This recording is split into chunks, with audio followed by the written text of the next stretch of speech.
This has become the go-to sewing machine for wig makers. You can see there is a numbered pictogram P for perfect stitching.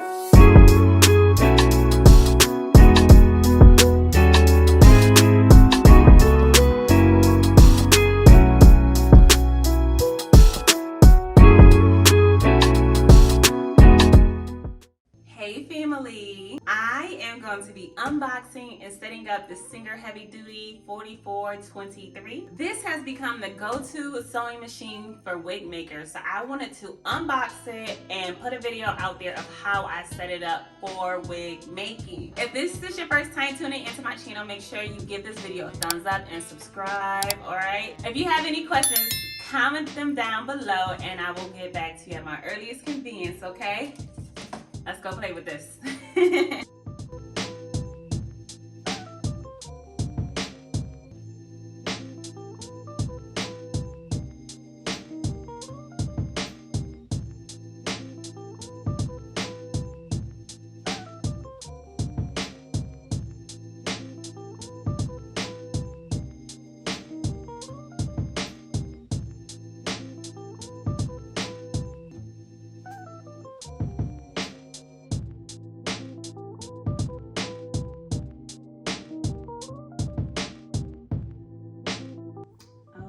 Thank you for tuning into my channel. I am going to show you how I set up my Singer Heavy Duty for wig making, okay? I changed some settings, I changed some instruments strictly to make wigs, unlike if I was sewing fabric or sewing something else, but I'll show you the changes I made that are specific for wig making. One of the first things I will do is change this presser foot. This is the presser foot that came with the machine. And what I use instead is a open presser foot. So you guys can see. That looks like there. And this works better for wig making as we get the hair. It's easier to glide through the open feet right here, which is why we call it an open presser foot. To remove this, there is a lever.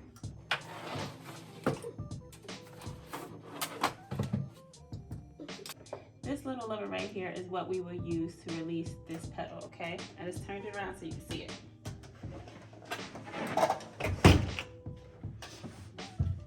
Okay, so I'm gonna push that lever and it falls right off.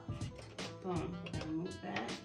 We're gonna replace it with the open presser foot.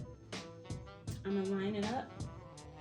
And I'm going to use the foot pedal to drop down the presser foot and pick it up. There you go. Once you align it, it'll pick right back up. And the presser foot pedal is this white pedal right here. This is what we use to pick up and put down the presser foot.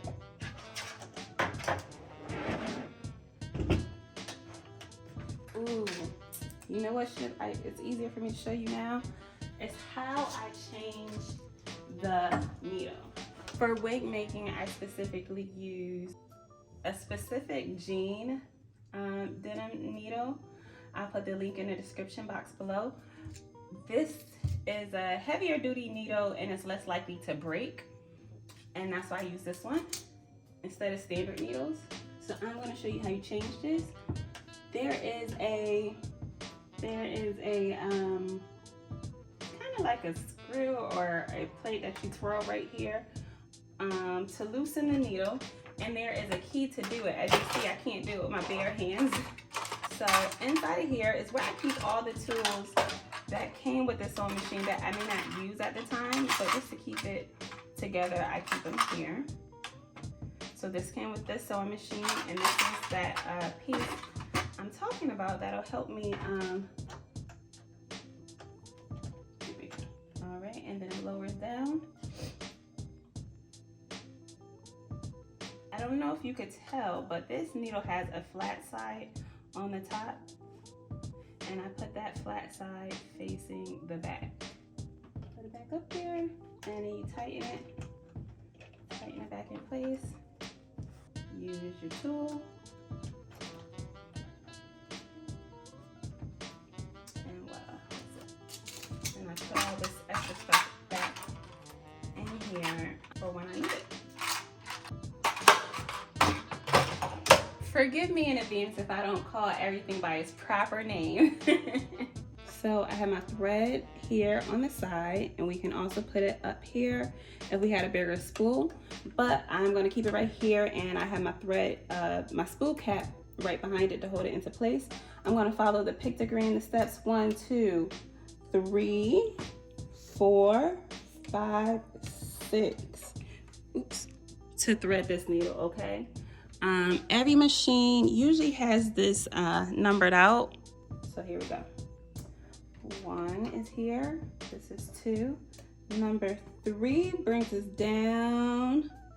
Number 4 goes back up around, and we always want our foot dowel always at the highest level, and when it's not, we turn the wheel towards us to raise it. There it is. I want to wrap this around that, and then we go back down to number 6.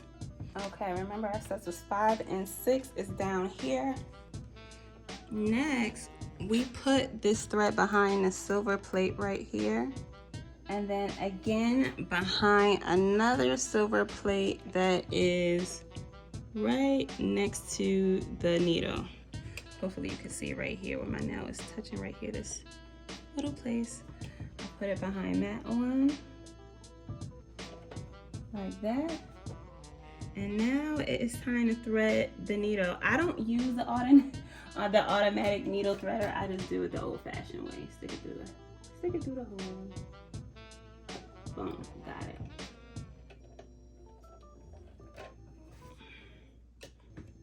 Okay, now we always want to keep our thread. We put our thread through the feet, the open pressing foot, and then always to the back, okay? Keep the string to the back of the machine. Next, we are going to wind the bobbin. So I'll slide this little lever to the side, to the right, and pop out this clear disc. And here is our bobbin. This machine uses class 15 bobbins. I'll leave a link in the description to that.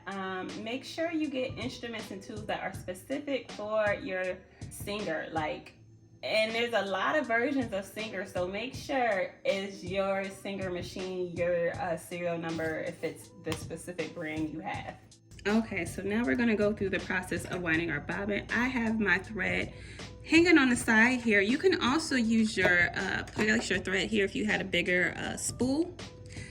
I'm gonna put mine right on the side and put my spool cap right behind it to hold it in place. I got this thread by Stylish Styles by T.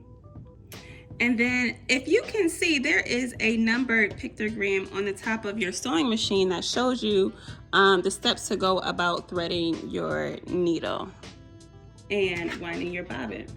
So mine tells me step 1 is right here through this metal disc. So we're gonna go there, and then 2 is behind this lever. 3 will send me right here to this tension disc. Wrap it around.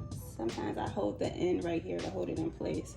And you know you're doing it right because everything will be easy to flow and easy to pull. This is our bobbin. This machine takes a class 15 Singer bobbin, and the bobbin has no designated top or bottom. So what you do is just put the thread through the center and up through the top.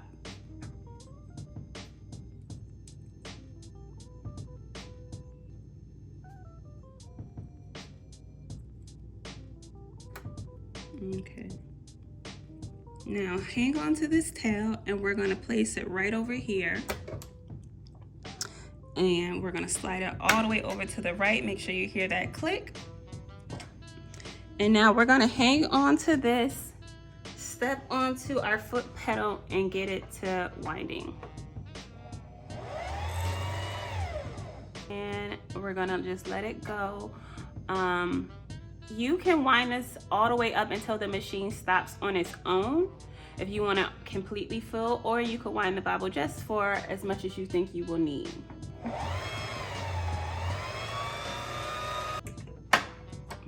And you should have one that's really tight like this. Cut cut the end of this tail. I wanted to cut it before it got taken away, but cut the end of the tail as close as you can to the bobbin, and you should have tightly packed thread just like this, okay? And I could cut it here. Take this off of the machine just as it is. It will fall perfectly into position in the bobbin holder as it needs to be aligned. Okay, let's thread that bobbin. Now remember, I said if you leave it just as it is, it's in a right position. All you have to do is pick it up and pop it in the bobbin holder below. But if that doesn't work, it should make a P. A letter P right here. The instructor said a P for perfect stitching is the corny joke that I got in sewing class, and it stuck, so it should make the shape of a P. We have our bobbin into position, and now we need to bring up the bottom bobbin thread. So what we're gonna do is take this thread, and there is a little lever, a little sneak little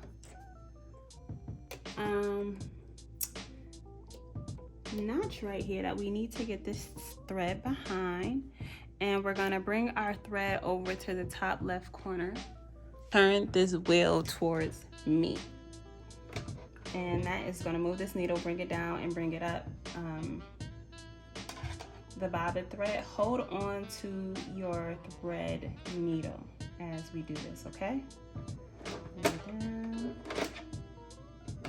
And I'll pick it up, you see it? And there it is. There is that loop of the bobbin thread. And now we could use a nail or something, and you bring them both up. Voila, your two threads are up. And we could put this clear disc back on. And we keep these threads always behind to the back of the machine, through the presser feet into the back. Now we'll talk about our stitches. Here are the settings that I usually go for when I'm making a wig. I almost always use the zigzag stitch, will be this one here. I will use a straight stitch if I am sewing a ventilated cap, or if I am sewing on an elastic band, the tabs. I'll use a straight stitch for that. I usually keep my length at 3. The length is how far ahead you want the needle to jump. Okay, this is my width. That's how wide I want my zigzag to be. So if I have a thick weft, or if I'm doubling tracks, I want it as wide as it needs to be. But other times it doesn't have to be. The zigzag doesn't have to be that wide. So it could be this wide, or it could be this wide. That's what I mean by width. The needle tension, the needle position, I keep it in the middle. That's what this is right here. Do you want it more to the right, to the left? I want mine in the center, and this is the needle tension. I keep mine at 4. If you start messing with your needle tension, your thread could be real tight or loose or bumpy as you start to sew. So I keep mine at 4. I never really need to change that. Okay. This is our dial. Our needle dial we use to bring this needle up and down. And this is for our to reverse. So we're gonna sew this way, but if we put reverse, it'll bring it back out this way, facing us. And we use reverse to make knots at the end of our thread. That's how we knot our thread. We also have a notch right here with a razor. So sometimes when I'm done sewing, instead of using my scissors, I can just run the thread over this razor and cut it like that. And that's really convenient for me.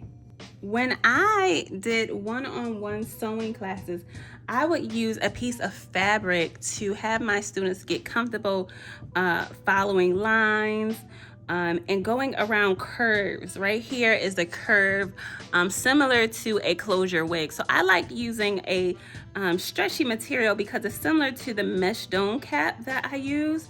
Instead of paper, for those reasons. So I'll go over a few stitches with you guys just to show you what I mean.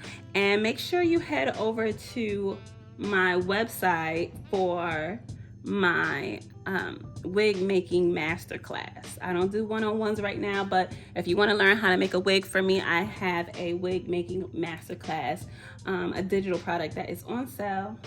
So I have it as a zigzag stitch length 3.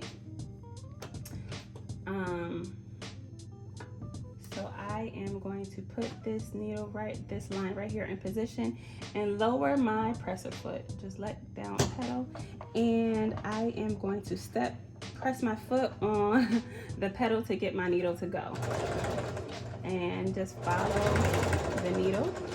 One of the things that beginners will have to learn to do is to get comfortable with the pressure of the pedal. It's like a gas pedal, you know, you stomp it too much or they break, you press it too hard. You just got to get comfortable with it, and then you let the fabric go. Don't push it, don't pull it, just let it eat. Just let it eat. You guide it, you tilt it, and if you want it to go a certain direction, you can easily tap it and nudge it, but it'll do all the work for you.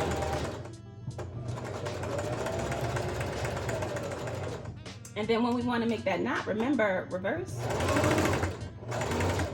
back and forth, and that is how we get our knot, okay? We throw our stitch right here, cut it, and here we are.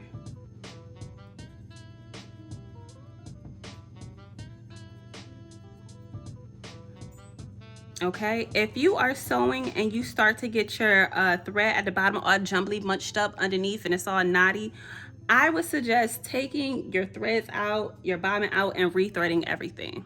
That's what I will always suggest. If you can't get it, it's jumbly, you don't understand why it's making all those knots and it's pulling, it's getting caught, rethread everything, even your bobbin. I am going to show you the straight stitch just for demonstration purposes really quickly. All I did was turn that, and here we go.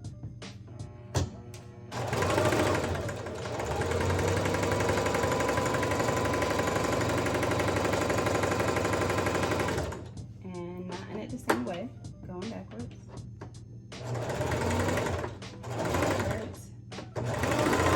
And backwards. I would say a good knot is you have to go over the stitch about 3 times. Sure, it's sealed. There we go.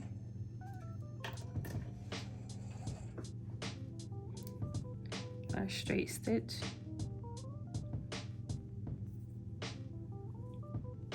I'm going to bring it back to a zigzag stitch and go around this inner arch here. This is the shape of like a closure wig that you'll have to get used to doing if you do closure wigs. And remember, just let it guide itself and lightly tap it and tilt it. You don't have to push too hard to get it to turn. I kind of went overboard here, trying to show you guys.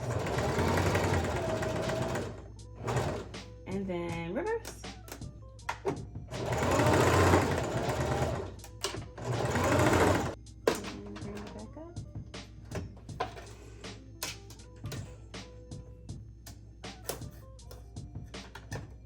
Here is my zigzag around my closure. Thank you so much for tuning in, and I hope this video has helped you in your journey of becoming a wig maker. If you have any other questions or something I wasn't clear on, please leave it in the comments below and I'll be sure to get back to you. If you're still interested in more lessons, I have them for you. Head over to my website, polishedappearance.com. I do have some digital products that can help you better your wig making skills, okay? Until next time, make sure you give this video a thumbs up, subscribe, and share this video with someone you know who may be getting into wig making. I hope this helps. Bye, family.